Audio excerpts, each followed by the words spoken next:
Hi, I'm MJ, and welcome to the Blogs for Borders video Blogburst, March 20th, 2007. Thanks for joining us as we take a whirlwind tour of illegal immigration news across these United States.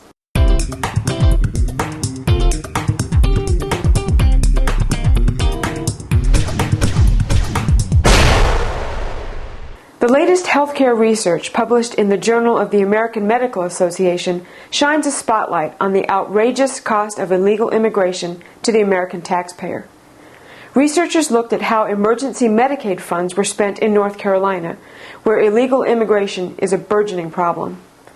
The study reports that between 2001 and 2004, 48,391 people in the state received care paid for by emergency Medicaid. In other words, by you and me. And how many of those patients were illegal aliens? 99% were in the country illegally. The data also reveals that in 2004, 82% of emergency Medicaid spending was for childbirth and pregnancy complications. Can you say anchors away? So what does it mean? It means that of the more than 48,000 people who received emergency Medicaid care, only 484 had the right to be here. That leaves an awful lot of taxpayer money that wasn't spent on American citizens. You do the math. When aliens attack. Last week in this segment, we shared the delightful racist rantings of this woman. One viewer took the time to email us to question what we defined as reconquista talk. If you still need further elucidation, try this video on for size. And we noticed you obviously have a point of view. What point of view is that, sir? How do you feel? My point of view is I don't like people coming around here talking about they stop illegals from coming in. At least we're doing the work that they don't want to do. We're doing somebody's work. We're getting paid for less than them. Okay, is he a communist though? Yes, he is, and I support communism and all that. Okay, are you an illegal alien yourself? Yes, I am. Okay, do you feel that you have a right to be here, being that you have... This is my land before. Okay. This is my land before, and then... Do you think the borders between the United States and Mexico should be removed? It should be removed. They got us doing it. They made us build it. We should be allowed to break it whenever we want. Why would you want Mexico to take over this if that would bring the kind of poverty that we see in so many places? No, but... if we bring our Mexicans here, then everything's going to be better. Do you consider yourself to be an American? No. Okay, you consider yourself to be what? I consider to be my race. I'm Mexican. I give my loyalty to my Mexican government. So what are we importing? First Amendment hating, job stealing, communist and all that, my land before, right to be here, remove the border, break in when we want, anti-American, love me some Mexicans, racist, illegal aliens. Conquista talk? Reconquista talk? Does it really matter?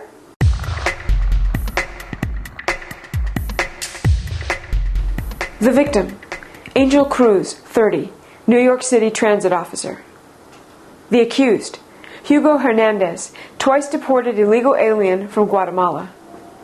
The crime, attempted first-degree murder of a police officer, criminal possession of a weapon. The story, on the evening of March 13th, Officer Cruz approached two men smoking illegally on the train platform. He asked them to accompany him outside, where he planned to issue them summonses. Scumbag Hernandez became belligerent, punched Officer Cruz in the head, and pulled a 6-inch hunting knife, slashing the officer over his left ear. Officer Cruz went down, firing several times at Hernandez and missing. Hernandez then attacked the officer again, driving the point of his knife into Officer Cruz's skull. Mayor Michael R. Bloomberg told reporters that Officer Cruz's stabbing was, quote, another example of the kinds of risk that the men and women who work in our police department endure every day. Just one problem for the mayor: his city's sanctuary policy. Dirtbag Hernandez had not only been previously deported, twice, he had been deported as a felon for life, and an ICE spokesman said it was unclear how he'd managed to return to the city. But it's not really a mystery, guys, is it? When you invite criminals into your fair city, you also invite crimes that are 100% preventable. The victim, an unnamed male, most likely an illegal alien. The accused, Eric Cecilia Rosales Cardoa, twice deported illegal alien from Mexico. The crime, Murder. The story. On March 15th, East Baton Rouge, Louisiana police were called to an apartment where they found a Hispanic male stabbed to death. In the course of their investigation, it was learned that Rosales Cardoa and the victim had argued over blankets and air conditioning until dirtbag Cardoa pulled out a knife and plunged it several times into his victim's chest. And if our government had been doing its job, this blood would not have been spilled on American soil, making this crime 100% preventable. The victim. All Americans concerned about their health. The accused. Illegal aliens. The crime. Diseases allowed to cross the border unchecked. The story. Well, 3 stories to be exact. In Los Angeles, county health officials may require hepatitis A vaccinations for all restaurant workers in the county after a series of outbreaks. How is the disease spread? Feces to mouth contact. Yum. Possible cost to U.S. taxpayers, $20 million. Also in California, the little-known but deadly parasite Chagas has entered the American emergency blood supply. Last year, 2 heart transplant patients became infected with the parasite in separate Los Angeles hospitals. The American Red Cross notes that the infection rate of donors has skyrocketed in the past 10 years. In 1996, 1 in 9,850 donors were infected. In 1998, that figure jumped to 1 in 5,400. And by 2006, it had jumped again to 1 in 3,800. Clearly a growing problem. And in Indiana, a McDonald's food service worker died of tuberculosis. Not an everyday occurrence in Indiana. Yet. So what does all this mean? As a sovereign nation, we have laws to control immigration that include testing for these diseases. When people break those laws, they bypass tests, endangering U.S. citizens. Multiply that by the millions who have invaded our country illegally, and it isn't just an assault. It's aggravated assault, and it's 100% preventable.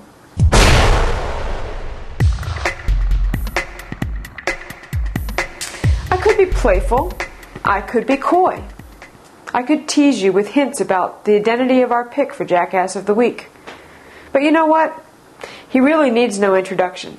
And trust me, his words say it all. My pledge to you and your government, but more important to the people of Mexico, is I'll work as hard as I possibly can to pass comprehensive immigration reform. That's right, folks. Our very own President, George W. Bush, promising to work hard for the people of Mexico.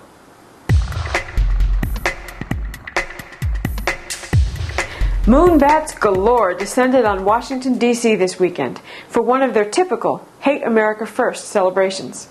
Since the mainstream media lavished attention on the moonbats and virtually ignored the patriots of a gathering of eagles, we thought we'd return the favor.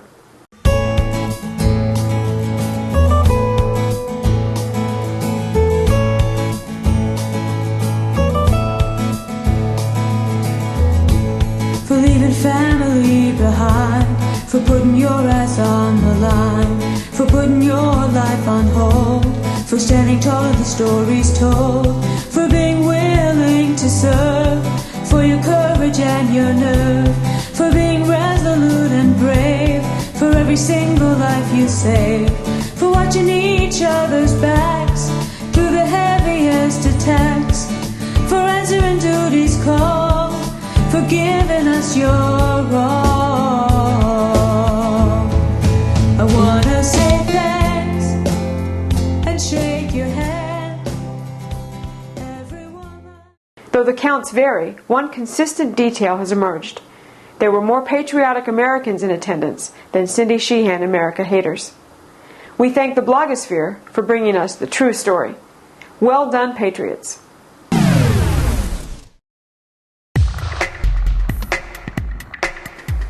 Thanks for joining us for this week's edition of the Blogs for Borders Video Blogburst. As radio host extraordinaire Terry Anderson likes to say, if you ain't mad, you ain't paying attention.